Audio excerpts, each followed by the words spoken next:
Hey guys, അപ്പോൾ ഇന്ന് തുറവൂരുള്ള നരസിംഹ ക്ഷേത്രത്തിലേക്കാണ് ഞങ്ങൾ പോകാൻ പോകുന്നത്. ഞാനും ഉണ്ടായിരുന്നു, അമ്മയുണ്ടായിരുന്നു. അപ്പോൾ ആരൂരായിരുന്ന സമയത്ത് ഡെയിലി പോയിക്കൊണ്ടിരുന്നൊരു അമ്പലമായിരുന്നു അത്.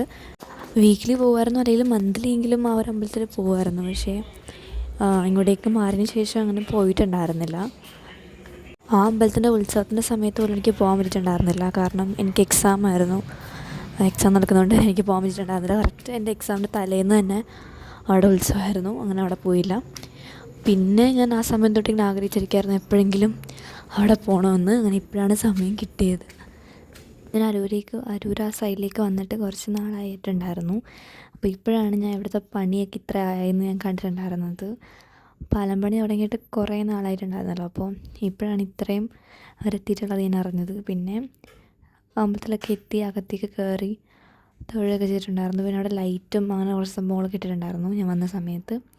പിന്നെ പോകുന്ന ടൈമിൽ ഞാൻ മുടി പിന്നിയിട്ടായിരുന്നു വന്നിട്ടുണ്ടായിരുന്നത്. പിന്നെ അത് അവിടെ എത്തിയതിന് ശേഷം ഞാൻ അഴിച്ചിട്ടുണ്ടായിരുന്നു. കാരണം എന്താണെന്ന് വെച്ചാൽ ഞങ്ങൾ പോയിട്ടുണ്ടായിരുന്ന സ്കൂട്ടറിലാണ്. അപ്പോൾ കാറ്റൊക്കെ കൊണ്ട് എൻ്റെ മുടി മൊത്തം കുളമാവും. ആ ഒരു പേടിയുള്ളതുകൊണ്ടാണ് ഞാൻ പിന്നെ മുടി കിട്ടി പോയിട്ടുണ്ടായിരുന്നത്. പിന്നെ അമ്മയോട് അവിടെ ഞാൻ സംസാരിച്ചുകൊണ്ടിരിക്കുകയായിരുന്നു. ഞാൻ കണ്ണെഴുതി എങ്ങനെ ഉണ്ടെന്നൊക്കെ പറഞ്ഞ്. അവിടെ ലൈറ്റൊക്കെ ഇങ്ങനെ അവിടെയുള്ള ആൾക്കാർ തന്നെ ഇങ്ങനെ ദീപമൊക്കെ ഇങ്ങനെ തെളിയിച്ചുകൊണ്ടിരിക്കുകയായിരുന്നു ഞാൻ വന്ന സമയത്ത്. ഏകദേശം തീരാറായിട്ടുണ്ടായിരുന്നു. ഞങ്ങൾ ഇറങ്ങുന്ന സമയത്ത് ഏകദേശം മൊത്തമായിട്ട് അവർ കത്തിച്ച് സെറ്റാക്കിയിട്ടുണ്ടായിരുന്നു. അവിടെ അടുത്തുള്ളവർ തന്നെയാണെന്ന് തോന്നുന്നു ചെയ്തുകൊണ്ടിരുന്നത് പരിപാടിയൊക്കെ. പിന്നെ തൊഴുത് ഞാനും അമ്മയും അവിടെ നിന്ന് കുറച്ച് നേരം ഇരുന്നിട്ടുണ്ടായിരുന്നു. കുറച്ച് നേരം അവിടെ ഇരുന്നിട്ട് പോകാമെന്ന് വിചാരിച്ചിട്ട് കുറച്ച് നേരം അവിടെ ഇരുന്ന് ഇവരൊക്കെ ഇനി കഷ്ടപ്പെട്ട് പണിയെടുക്കുന്ന ഞങ്ങൾ നോക്കിക്കൊണ്ടിരിക്കുമായിരുന്നു. ഇനി എന്തോ ഞാൻ ഇന്ന് കണ്ണ് ചെറുതാക്കി വെച്ചിട്ടുണ്ടായിരുന്നു. എപ്പോഴും ഞാൻ ഭയങ്കര വലുതാക്കി വാലൊക്കെ ഇട്ട് ഭയങ്കര വലിയ വാലൊക്കെ ഇട്ടാണ് ചെയ്തിട്ടുണ്ടായിരുന്നത്. പിന്നെ മര്യാദയ്ക്ക് ഒന്ന് ചെറുതാക്കി എഴുതി ട്രൈ ചെയ്ത് നോക്കിയതാണ്. എനിക്കെന്തോ ഇഷ്ടപ്പെട്ടു. പിന്നെ ഈ ഒരു ഡ്രസ്സ് എൻ്റെ ഫേവറേറ്റാണ്. ഞാൻ എപ്പോൾ അമ്പലത്തിൽ പോയാലും സിമ്പിളായിട്ട് ഒരുങ്ങണമെങ്കിൽ ഈ ഒരു ഡ്രസ്സ് എടുത്തുള്ളൂ. ഈ ഒരു ഡ്രസ്സ് ഭയങ്കര ഇഷ്ടമാണ്.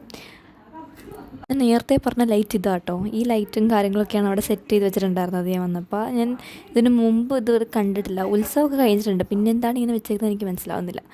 പിന്നെ ഞാൻ ഫോട്ടോ എടുക്കാൻ വേണ്ടിയിട്ട് ഞാൻ കുത്തിക്കുന്ന ക്ലിപ്പും കൂടെ അയച്ചിട്ടുണ്ടായിരുന്നു. ഞാൻ മുടി അയച്ചിട്ട് അങ്ങനെ ഫോട്ടോയും കാര്യങ്ങളൊന്നും എടുക്കാറില്ല. അപ്പം ജസ്റ്റ് ചുമ്മാ ഒന്ന് അയച്ചിട്ട് വീഡിയോ ഒക്കെ ഇട്ട് നോക്കിയതാണ് എങ്ങനെയുണ്ട്, എനിക്ക് ചേരുന്നുണ്ടോ ഇല്ലയോ എന്ന് അറിയാൻ വേണ്ടിയിട്ട്. അപ്പോൾ എടുത്തപ്പോഴേക്കും എനിക്ക് ഇഷ്ടപ്പെട്ടിട്ടുണ്ടായിരുന്നു. നിങ്ങൾക്ക് എങ്ങനെയുണ്ടെന്ന് എന്തായാലും കമൻറ്റ് ചെയ്യാം.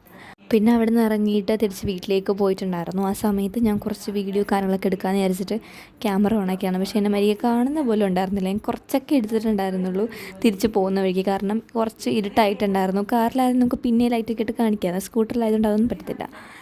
അപ്പോൾ ഞാൻ കുറച്ച് ക്ലിപ്പൊക്കെ എടുത്തിട്ടുണ്ടായിരുന്നുള്ളൂ. അപ്പോൾ ഏതായാലും മാത്രം video. Thanks for watching. Bye bye.